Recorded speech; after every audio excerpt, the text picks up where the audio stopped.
Feel me like a Hellcat.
Like a Hellcat.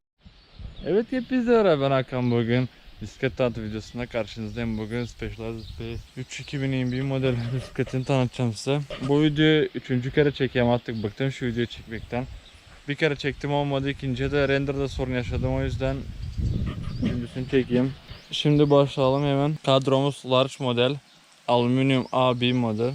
Gidon 750 mm P series gidonumuz o. Gidon boğazımız P series. Şu üstteki kapak P series. Maşamız desem, maşamız da RockShox Spike DG 2021 model, gördüğünüz gibi. Ben sevdim. İlk defa Spike DG kullanıyorum. Şimdilik benim için mükemmel geliyor. Ön lastiğimiz Specialized 230 genişliğinde. Arkası Maxxis 225 genişliğinde. Neyse işte frenlerimiz Ram Level T. 2 frenle geliyor ama ben birisini çıkardım. Buraya maşa şey yaptı, süttürüyor diye, bak buralara akar azıcık. Boyası gitti. O yüzden elciklerimiz P serisi onlarla. Arasına band bastım. Bar spin'de alttaki vidadan parmaklarım yaralı oluyor. Yavrucuklar var, küçük bir yaracık var, gözükeyim bilmiyorum ama. Serimiz P serisi. Sere borumuz sonu bilmeyeyim.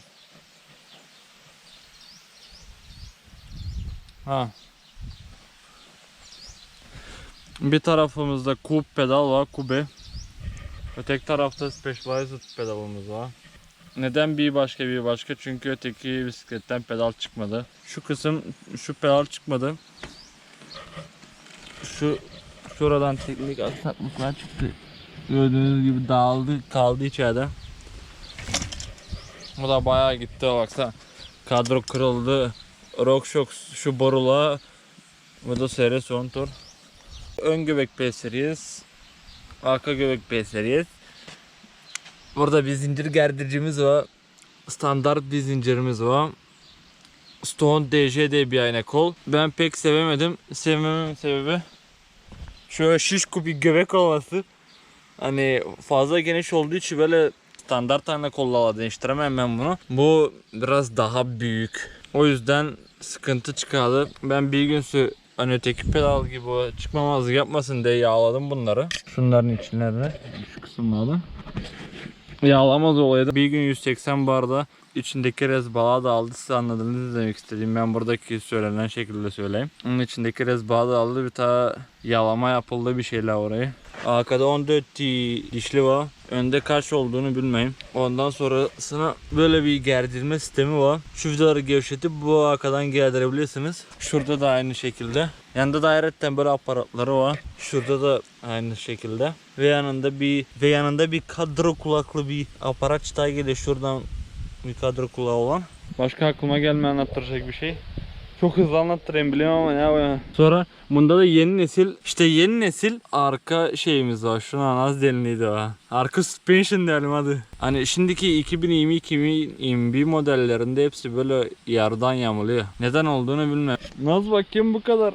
Önde de şöyle bir logomuz var. Evet galiba çemberleri söylemeyi unutmuşum. Çemberlerimiz de P Series gördüğünüz gibi. Şurada şöyle bir şeyleri var, logoları. Burada da öyle. Böyle yandan ne kadar gözüküyorsa artık dursun böyle. Altta su var, onları da arıtırayım. Dün yağmur yağdı burada.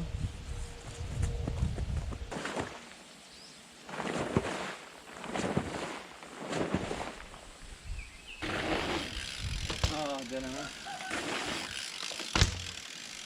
Biraz süre hemen burada şimdi burada çamurlu azıcık.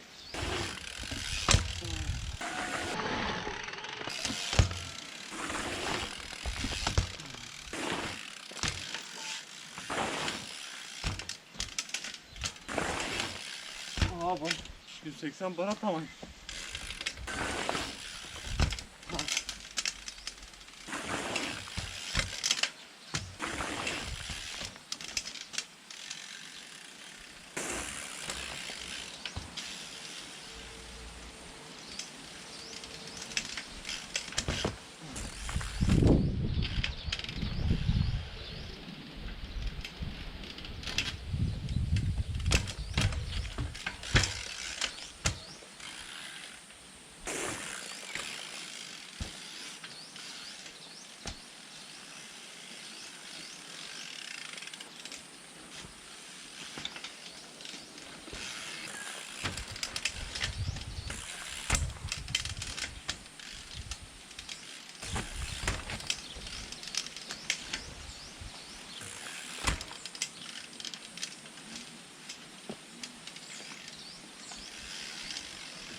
Evet bunlar bu kadardı.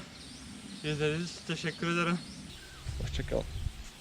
da da da da da da da da da da da da da da